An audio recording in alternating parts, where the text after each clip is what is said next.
let's put an order together. So we're going to start in the top left.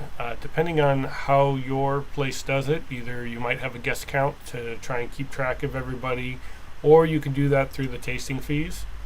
Then you can also do something like this, where it's a shared taste or a comped, and then that way, at least the back end, you can do a report to see how many of these you have sold, and therefore that gives you a closer count of people.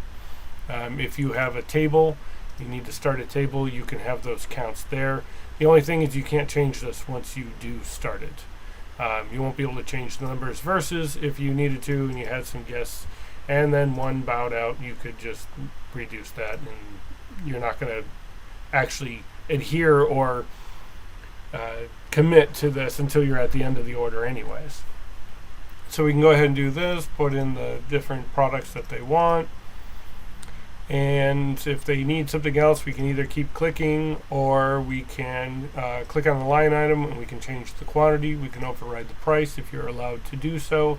If it's the wrong product, we can go ahead and remove that as well.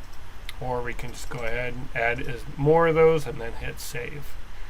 Same thing with any of these, and then, or we can just keep clicking the button as well. Not always as fast, so like if you're going to do a case or something, I would definitely just come in here and then type in the case and then hit save.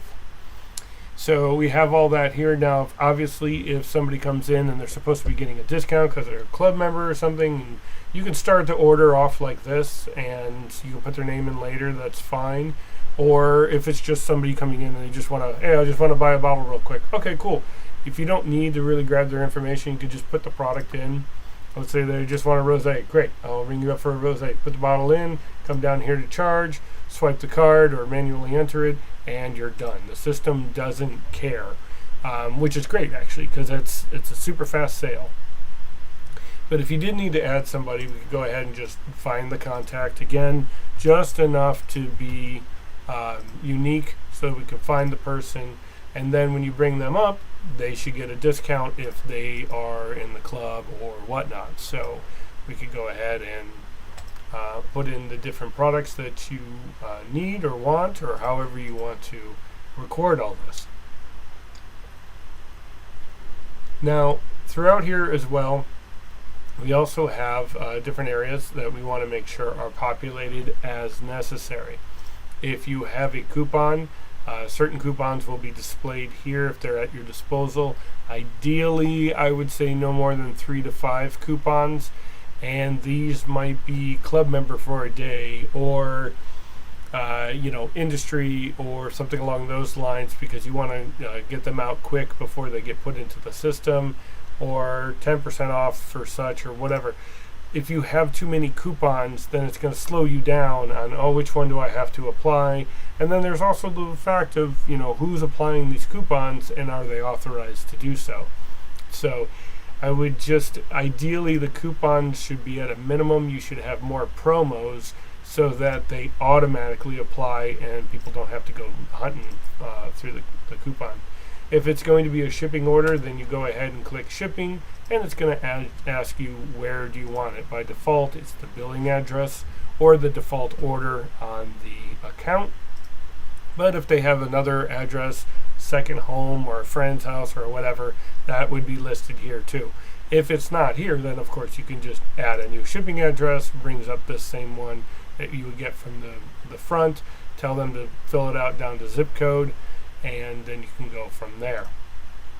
So shipping, billing address, or new place, you're good to go, apply, and then based on that, you're going to get an option of either your different carriers and the different pricing based on the quantity and where it's going, and then you can pick whichever one you want.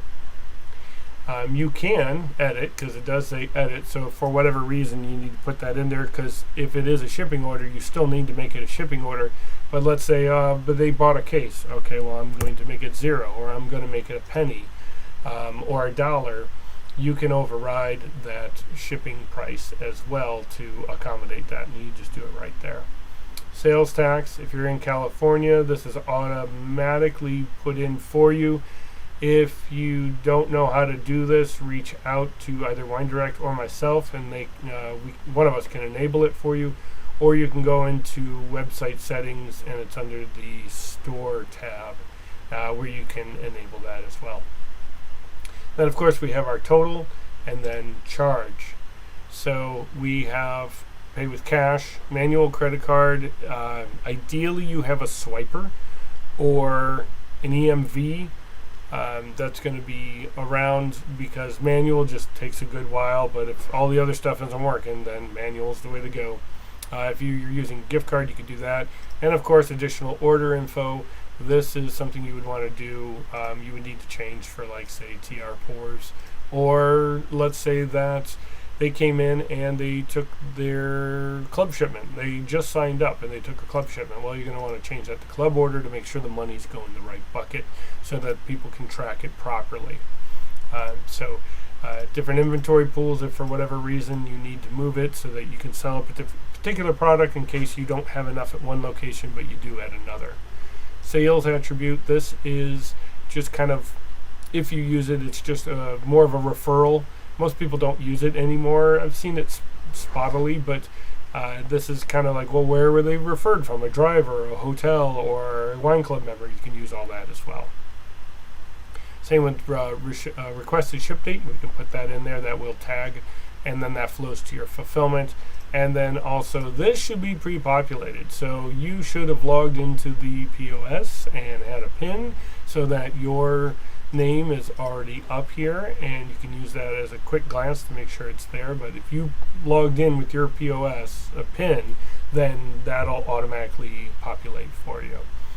Source code really isn't used too much, and then order notes really only if it's like thank you or whatnot. Don't put anything mean in there, because as you can see, these notes are visible to the customer. And then of course, ideally, if they're in the system and they have a card on file, the card on file will be right there, so you can just say card on file.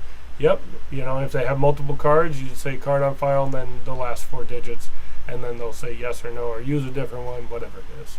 And then go ahead and card on file. And this is the combined screen versus having the tips pop up on one screen and then the next screen being the signature. This way it's not very invasive. It's here if they want to do that, and if they want to clean up their signature or make it worse, and then they can do that, and then done, and then we're all set. And then it would go, is it okay to this email? Do they want this? You can hand this to the customer in case they want it to go somewhere else, and email it, or no thanks, however you want to do it. There you go.